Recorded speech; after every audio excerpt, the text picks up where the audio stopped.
सलाम आदाब केम चो जनाब। मेरा नाम है करीमुल्लाह और आप देख रहे हैं आपका अपना यूट्यूब चैनल 16 पाकिस्तानी रिएक्शंस। उम्मीद है कि आप सब लोग खैर खैरियत से होंगे, जहां भी होंगे खुश होंगे, आबाद होंगे, एकदम बढ़िया होंगे। अगर आप हमारे चैनल पे नए, चैनल को अभी तक सब्सक्राइब नहीं किया, चैनल को सब्सक्राइब करें, लाइक करें, कमेंट करें, दोस्तों के साथ शेयर करें, बेल आइकन जरूर दबाएं ताकि आने वाली तमाम वीडियोस आप तक पहुंच सके। आज जिस वीडियो पर हम रिएक्ट करने वाले हैं वो गौरव हैं, उनकी वीडियो है। ओरिजिनल वीडियो का लिंक जो टॉप पर सेशन मिल जाएगा। इस वीडियो का टाइटल है Indian billionaire versus Pakistani millionaire. तो ये जो है अमीर तरीन लोग जो है वो उनके कंपैरिजन होने वाली है, तो कंपैरिजन को एंड तक देखें, कुछ इन्फॉर्मेशन हासिल करें और दोस्तों के साथ शेयर भी करें। लेट जो एंजॉय करें। लेट हेलो फ्रेंड्स, मैं हूं गौरव और फोर्ब्स के 2021 की रिपोर्ट के हिसाब से आज इंडिया तीसरी ऐसी कंट्री है जहां दुनिया के सबसे ज्यादा बिलियनर्स हैं, पूरे 237 बिलियनर्स।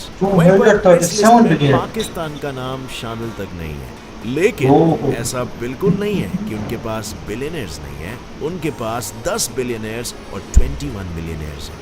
पर इंडिया के रईस और पाकिस्तान के रईसों में जमीन आसमान का फर्क है। फॉर एग्जाम्पल, इंडिया में अमीर लोग इन्वेस्टमेंट, प्रॉपर्टी, गाड़ी, घर वगैरह में अपने पैसे खर्चते हैं, और वहीं पर पाकिस्तान के अमीर जैसे कि पीएम इमरान खान के एसेट्स में 4 बकरियां शामिल हैं, जिनकी कीमत लगभग 1 करोड़ 12 लाख रुपए है। और तो और इनके सिक्योरिटी में भी स्वर्ग और पाताल का अंतर है। I mean, जहां इंडिया में बिलियनर्स मिलियनर्स को सरकार सिक्योरिटी प्रोवाइड करती है, वहीं पर हमारे आत्मनिर्भर पाकिस्तानी भाई लोग अपने सिक्योरिटी का बंदोबस्त खुद करते हैं और आसिफ अली जरदारी की तरह 120 करोड़ की बंदूकें खरीद रखते हैं।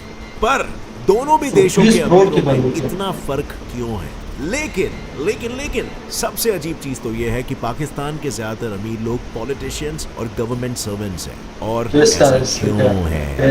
और क्या इसका और पाकिस्तान में होने वाले इकोनॉमिक क्राइसिस का कुछ संबंध है? Well friends, let's find out. तो आज के वीडियो की शुरुआत करते हैं दोनों भी देशों के सबसे अमीर आदमियों के कंपैरिजन करके। अब एज वी नो, इंडिया के सबसे अमीर आदमी है सबसे न्यारे हमारे तुम्हारे मोटा भाई अंबानी भाई, जिनकी आज के तारीख में नेटवर्थ है पूरे 100.7 बिलियन डॉलर, यानी कि 7 लाख, जो उन्हें इंडिया का ही नहीं बल्कि पूरे एशिया का सबसे अमीर इंसान बना देता है। वहीं पर दूसरी तरफ है पाकिस्तान के सबसे अमीर आदमी, फ्लेक्स एंड गेट कंपनी के कर्ता धर्ता शाहिद खान, जिनकी नेटवर्थ 66,000 करोड़ है। अब जहां पर अंबानी दुनिया के 10th सबसे रिचेस्ट आदमी है, वहीं पर शाहिद खान आराम से बैठे हैं 308 नंबर की कुर्सी पर। और इससे ये बात तो जाहिर है अंबानी बड़ी आसानी से शाहिद खान से पैसों के मामले में तो जीत जाएंगे। बिल्कुल, बहुत क्या शाहिद खान की लाइफस्टाइल अंबानी की लाइफस्टाइल को टक्कर दे सकती है? चलिए लेट्स फाइंड आउट। इसमें सबसे पहले तो ये देखेंगे कि कौन कितना पैसा कहाँ उड़ाता है। यहाँ पहले तो हम बात करेंगे गाड़ियों की। अब जैसे कि हर अमीर इंसान को बड़ी बड़ी गाड़ियां खरीदने का बड़ा शौक होता है, वैसे ही हमारे शाहिद मियां को भी है, जिन्होंने अपने शौक के चलते अपने कलेक्शन में संभाल रखी है 1 करोड़ की एस्टन मार्टिन, 11 करोड़ की पगानी हुएरा और 33 करोड़ की लैम्बोर्गिनी वेनिनो। लेकिन रुको जरा, ये लिस्ट यहीं पर खत्म नहीं होती। इसमें 2011 की लेयरजेट और 2013 की बम्बार्डियर भी शामिल है। अपना पूरा कलेक्शन पब्लिक के सामने नहीं रखा। लेकिन हमारे मोटा भाई को कम बिल्कुल भी मत समझना। जहाँ लोगों के पास 6 गाड़ियां नहीं होती है, वहीं पर मोटा भाई के पास गाड़ियां रखने के लिए 6 फ्लोर्स है। जी हाँ, सही सुना, 6 फ्लोर्स, जिसमें 168 बड़ी से बड़ी गाड़ियां हैं। इस कलेक्शन के कुछ स्पेशल मेंशंस हैं उनकी Rolls Royce Cullinan, Bentley Bentayga और सबसे valuable German customised armoured BMW 760i। इसकी कीमत ही केवल 10.5 करोड़ रुपीस है। अब यहाँ आई थिंक साफ साफ दिख रहा होगा कि इस राउंड के विजेता कौन है। तो चलिए अब बढ़ते हैं अगले राउंड पे, जो है उनके यॉट्स। अब अमीर इंसान के लिए ना गाड़ियां कुछ भी नहीं होती है, अल्टीमेट लग्जरी कहीं पे मिलती है तो वो है यॉट्स। शाहिद खान के पास है एक 312 फीट लंबा एक सुपर यॉट, जिसका नाम है किस्मत। अंदर जो आप बोलो वो चीजें, नाम अच्छा है, किस्मत चेक, माइंड करो यार, barbecue area check, movie theatre check, helipad वो भी चेक, और ये सब आपको मिलेगा 1.5 करोड़ रुपीस में। वहीं पर अगर हम अंबानी भैया के यॉट की बात करें तो ये भी फुल हाईटेक है। इस 58 मीटर्स लंबे यॉट पे सोलर ग्लास रूफ है, 3 अलग अलग डेक्स है जो पियानो बार, लाउंज और डाइनिंग एरिया और रीडिंग रूम जैसी कई फैसिलिटीज प्रोवाइड करता है। और वैसे तो इस यॉट की प्राइस कभी रिवील नहीं की गई है, लेकिन हमारे खुफिया सूत्रों के हिसाब से इसकी कीमत लगभग 600 करोड़ रुपए। यानी इस राउंड में किस्मत ने शाहिद भाई का अच्छा खासा साथ दिया। अब फ्रेंड्स, सबसे पहले मुझे ये बताओ कि आप इस चैनल पर क्यों हो?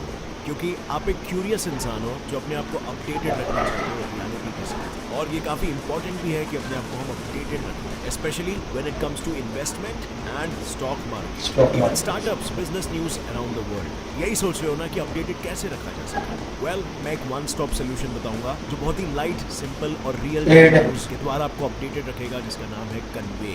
Yes, it's the one by Prasad, founder of convey. इस फ्री ऐप में मुझे हर इंपॉर्टेंट और रियल टाइम न्यूज़ अपडेट मिलती है स्टॉक मार्केट के बारे में, स्टार्टअप्स के बारे में, अच्छी के ऐप बारे है। में, in 5 simple bullet points which you can read in 11 seconds, and its simple and attractive interface makes you go on reading.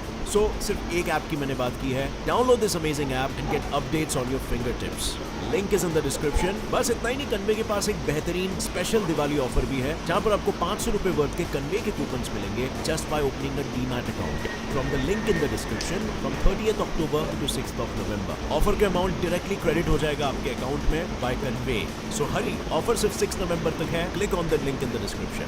अब फाइनली हम बात करते हैं दोनों के घरों की। शाहिद खान और उनका परिवार इलिनॉय के एक बहुत ही आलीशान घर में रहते हैं, जिसकी कीमत अब तक तो पब्लिक के सामने नहीं आई, लेकिन उस एक घर के अलावा शिकागो के सबसे बड़ी बिल्डिंगों में से पार्क टावर में उन्होंने एक 60 करोड़ का पेंट हाउस खरीद रखा। साथ ही उनके पास फ्लोरिडा में एक बड़ा सा पेंट हाउस है जिसकी कीमत करीबन 86 करोड़ है और वो पूरे 360 डिग्री का व्यू देता है। वहीं ये सिर्फ खूबसूरत है। इंडियंस को क्या, पूरी दुनिया को अंबानी का घर तो यार 27 माले की बिल्डिंग पता है, जिसके बिल्कुल अंदर सही 3 हेलीपैड्स, एक ballroom, 9 high speed lifts, 50 seat का movie theatre, terrace garden, swimming pool, spa, मंदिर और स्नो रूम, सब कुछ है। और इसकी कीमत लगभग 6,000 12,000 करोड़ रुपए के बीच। रिवील यानी अब यहाँ पे तो प्रॉपर नहीं है। जैसे कि कौन कितना पानी में है। बिल्कुल अंबानी। पर बात तो यह है कि शाहिद खान को पाकिस्तान अपना सबसे अमीर इंसान तो कंसिडर करता है, लेकिन वो रहते हैं अमेरिका में। अमेरिका में। इसीलिए अभी हम कंपेयर करेंगे उन अमीरों को जो असल में पाकिस्तान में ही रहते हैं। अब हम ये तो जानते हैं कि अमीरों को गाड़ियां किस कदर पसंद होती है, फिर चाहे वो अंबानी हो, रतन टाटा, अडानी या बिरला, लेकिन पाकिस्तान के अमीरों के शौक थोड़े अलग हैं। एग्जाम्पल के लिए पीएम इमरान खान को ही ले लो। उनके पास एक भी कार नहीं है, लेकिन उनके पास 1,12,000 की बकरियां जरूर है, पर ये अकेले से पाकिस्तानी रईस नहीं है। पूर्व प्रेसिडेंट आसिफ अली जरदारी के पास भी अमानत के तौर पर करीबन 1 करोड़ की भेड़ बकरियां, गाय और घोड़े हैं, और एक अटपटा शौक जो ये पालते हैं ना, वो है फर्नीचर कलेक्ट करने का। अरे सच्ची में डॉक्टर जफर मिर्जा जो पीएम को नेशनल हेल्थ सर्विसेज, रेगुलेशंस और कोऑर्डिनेशन पे एडवाइस करते हैं, उन्होंने 20 लाख रुपए का फर्नीचर बना रखा है। और पीएम के स्पेशल असिस्टेंट अली नवाज अवान के घर में पूरे 4,41,600 रुपए का फर्नीचर है। इनके शौक कुछ भी हो, लेकिन उनके मिलियनेयर्स इंडिया के मिलियनेयर्स के आसपास भी नहीं आते। बिल्कुल नहीं, अगर हम क्योंकि दोनों इंडिया के बहुत देशों के आगे है। टॉप 5 रिचेस्ट आदमियों को कंपेयर करें ना, तो उसमें जमीन आसमान का क्लियर फर्क आपको क्लियर बिल्कुल। पर कहानी में थोड़ा सा ट्विस्ट आता है। जिस तरह हाथी के खाने के दांत अलग और दिखाने के दांत अलग होते हैं, उसी तरह पाकिस्तान के मिलियनेयर्स का अकाउंट दुनिया के सामने अलग और असलियत में अलग। नहीं समझे? कोई ना, ये देखो। 3 अक्टूबर 2021 international consortium of investigative journalists ने टोटल 11.9 मिलियन डॉक्यूमेंट्स को लीक किया, जिन्हें नाम दिया गया पैंडोरा पेपर्स। इन पेपर्स ने कई सारे बड़े-बड़े बिजनेसमैन, सेलिब्रिटीज, वर्ल्ड लीडर्स के फॉरेन आइलैंड्स और बैंक्स में छुपाए हुए ब्लैक मनी का कच्चा छिट्टा खोला। और इन्हीं पेपर्स के अनुसार पाकिस्तान के 700 लोगों ने अलग-अलग देशों में छुप-छुप के प्रॉपर्टीज खरीदी थी। यानी इन शॉर्ट पाकिस्तान में करीब 700 जितने मिलियनेयर्स हैं। जो सुन के मन में ये सवाल आता है कि अगर इन लोग मिलियनेयर्स हैं तो इसमें छुपाने जैसी क्या बात है भाई? इलीगल। उन लोग अपनी सच्चाई छुपाते हैं ताकि उन्हें पाकिस्तान सरकार को टैक्स ना भरना पड़े, या इवन टेररिस्ट ऑर्गेनाइजेशंस उन्हें परेशान न करे पैसों के लिए। और इसी से बचने के लिए वो लोग अलग अलग स्कैम्स करते हैं। जैसे कि पाकिस्तान के कई अमीर लोग ब्रिटिश वर्जिन आइलैंड्स पे अपनी फ्रंट कंपनियां खोलते हैं, जो वही काम करती है जैसे उनका नाम है, यानी सिर्फ नाम की कंपनीज होती है, लेकिन उनका काम होता है इन अमीरों के ब्लैक पैसों को अवॉइड करना। या फिर ये बिल्कुल, सच है। रईसजादे अपने एसेट्स को इस कंपनी के नाम पे करके फिर टैक्स देने से मुक्त हो जाते हैं। और इनके दूसरे पैतरे का नाम है गिफ्ट स्कीम। अब जैसा हमने कुछ टाइम पहले देखा, कई सारे पाकिस्तानी पॉलिटिशियंस और मिलियनेयर्स ने अपने एसेट्स बताते वक्त ये कहा है कि ये जमीन तो हमें रियासत में मिली है, या फिर ये गाड़ी तो हमें किसी अनजान आदमी ने गिफ्ट कर दी है। हमारी नहीं है भाई, हमारी थोड़ी ना औकात। क्योंकि जब ये अपनी गाड़ी या प्रॉपर्टी को गिफ्ट करके रजिस्टर करवाते हैं तब वो उन चीजों पर टैक्स देने से बच जाते हैं। लेकिन इसके अलावा पैंडोरा पेपर्स रिलीज करने वाले ग्रुप ने जब 2016 में एक और set of papers Panama papers Panama paper में जिसमें Pakistani prime minister Nawaz prime Sharif minister ने की हुई चोरियों के सारे राज देश के सामने खुल गए। लेकिन बहुत ज्यादा। अपने एसेट्स को इस तरह छुपाना पाकिस्तानी कॉन्स्टिट्यूशन के आर्टिकल 62I के तहत गैर कानूनी है, जिसके बिल्कुल तहत बिल्कुल। इसी साल नवाज शरीफ को गिरफ्तार किया गया और उसकी सारी चीजों की नीलामी करने का आदेश दे दिया गया। पर इससे पाकिस्तान को किस कदर प्रॉब्लम आ सकती है? सबसे पहली प्रॉब्लम तो यह है कि शायद पाकिस्तान में फिर एक बार इकोनॉमिक क्राइसिस आ जाए। 2020 में पैंडेमिक के कारण हर देश में आर्थिक तनाव था, लेकिन पाकिस्तान में इस आर्थिक तनाव की कोई सीमा ही नहीं रही। पिछले 12 सालों में उनका इन्फ्लेशन रेट 11% तक बढ़ चुका था। 1 किलो आटे की कीमत 60 रुपए से ज्यादा हो गई और वहाँ और अभी कितनी है इस वक्त? बहुत ज्यादा। वो वक्त की रोटी देने में ही खर्च हो रही थी। 14,000 रुपया तनख्वाह मिलता है और 4-5 बंदे हम खाने वाले हैं, उसको हम क्या करें?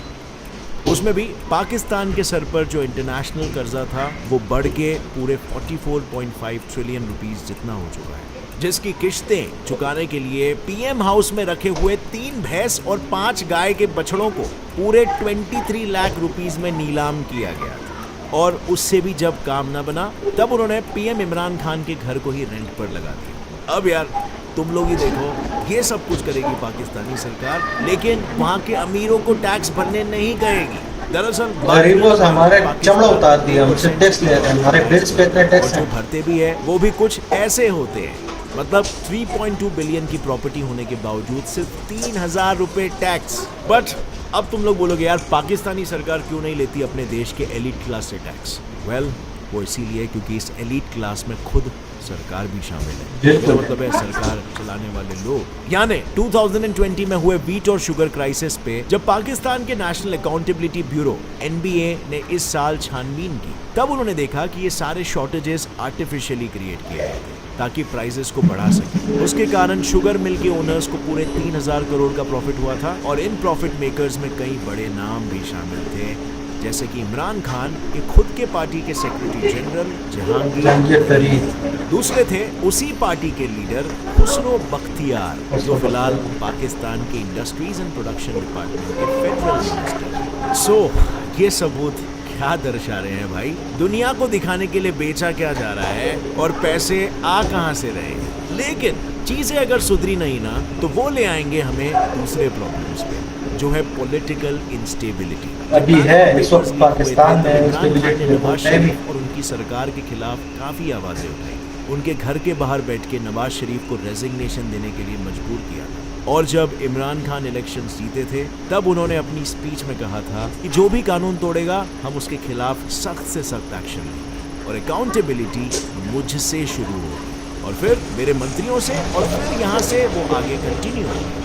लेकिन पैंडोरा पेपर्स जब लीक हुए थे तब उसने इमरान खान के सारे मंत्रियों का पर्दाफाश कर दिया। उनके आधे मंत्रियों ने तो यूके, यूएस और दुबई जैसे देशों के ग्रीन कार्ड्स ले रखे हैं और कईयों ने तो ब्रिटिश वर्जिन आइलैंड्स में फ्रंट कंपनीज खोल रखी है, जिसके थ्रू वो करोड़ों का ब्लैक मनी छुपा रहे हैं। अब ऐसे में ऑब्वियस है कि उनकी ऑपोजिशन पार्टी भी उनके खिलाफ उसी तरह आवाज उठा रही है जिस तरह इमरान खान ने नवाज शरीफ के खिलाफ उठाई। और ये सबके बीच में कट किसका है? पब्लिक का। दरअसल पाकिस्तान का ये फॉल्टी टैक्सेशन सिस्टम ही वो चीज़ है जो पाकिस्तान की इकोनॉमी को ग्रो होने नहीं देती, क्योंकि पाकिस्तान का एज अ कंट्री एक्सपेंडिचर काफ़ी ज़्यादा है, लेकिन टैक्सेस ना आने के कारण सरकार उतना रेवेन्यू जनरेट नहीं कर पाती कि वो अपने खर्चे उठा सके। इसीलिए पाकिस्तान की सरकार देश को चलाने के लिए हमेशा फॉरेन एड्स और इंटरनेशनल लोन्स पे ही डिपेंडेंट है। लेकिन अगर पाकिस्तान अपने टैक्सेशन सिस्टम को सुधारे तो शायद फ्यूचर में चीज़ें उनके लिए बेहतर हो सकती हैं, क्योंकि यूनाइटेड नेशंस के FACTI पैनल पाकिस्तान के मिलियनर्स ने जो पैसे चुरा के फॉरेन के टैक्स हेवन्स या अपने इलीगल पैसों को गोडाउन में जमा किया है, उसका टोटल वैल्यू पूरे 7 ट्रिलियन पर। अब मेरा यहाँ पर एक ही सवाल है दोस्तों, यार जब इनकी इकोनॉमी के इतने लाले पड़े हुए हैं तो उसे सुधारने के बजाय पाकिस्तान हरदम इंडिया से कम्पीट करने की जरूरत ही नहीं है यार। आप इस बात में कह रहे हैं मुझे नीचे कमेंट सेक्शन में। और पाकिस्तानी लोग कि आपको इंडियन भाई बहनों से झगड़ने की जगह पे बिल्कुल नहीं, अपनी peace। गवर्नमेंट पे थोड़ा सा सवाल करना चाहिए, थोड़ा सा वेल आपकी जो भी राय, आपका जो भी ओपिनियन है नीचे कमेंट सेक्शन में बताना मुझे। और अगर इस वीडियो से कुछ भी नया सीखने मिला तो एक लाइक जरूर ठोकना। Gets it fly fact channel को अभी सब्सक्राइब कर लो और बेल नोटिफिकेशन दबा दो, क्योंकि ऐसे ही इंटरेस्टिंग, इंफॉर्मेटिव और नॉलेजेबल वीडियोस आपको सिर्फ यहीं पर देखने मिलने वाला है, जो आपको एकदम क्यूरियस रखेगा और ग्रो करने में हेल्प करेगा। Take care, bye bye.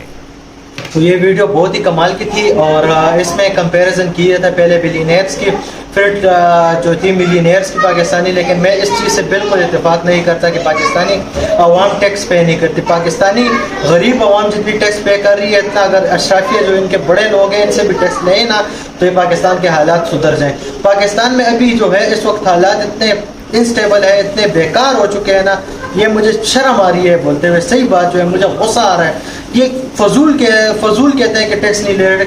हम लोग बिजली का बिल मैंने कल पे किया है, बिजली के बिल में हम लोग 13 किस्म के टैक्स दे रहे हैं, 13 किस्म के टैक्स दे रहे हैं, जिसमें टीवी का टैक्स, अभी सुनने में आ रहा है कि रेडियो का टैक्स भी लगेगा। हमसे मीटर हमारे दीवार पे टांगे हुए हैं, हमसे मीटर के पैसे लेते हैं, मीटर के लगाने के पैसे उसके कराए हमसे ले रहे हैं आवाम से, और ये कह रहे हैं कि टैक्स नहीं है और ये नहीं है। तो टैक्स किस किस्म का दे आवाम? आप खुद बताएं यार, आप खुद देखने वाले मेरे खुद देख रहे हैं, जो भी है आपके सामने हालात। ये कहते हैं कि टैक्स क्यों नहीं, टैक्स हमारा गरीब आवाम का तो चमड़ा उतार दिया इन लोगों ने, फिर भी कहते हैं टैक्स नहीं है। तो उम्मीद करता हूँ कि आपको वीडियो पसंद आई होगी, काफ़ी इन्फॉर्मेशन मिली होगी। सॉरी मैं थोड़ा हाइपर हो गया हूँ, इस वीडियो में एंग्री हो गया हूँ। तो मिलते हैं फिर किसी और वीडियो में किसी और टॉपिक पे होगी, तब तक के लिए बाय बाय, पीस हो।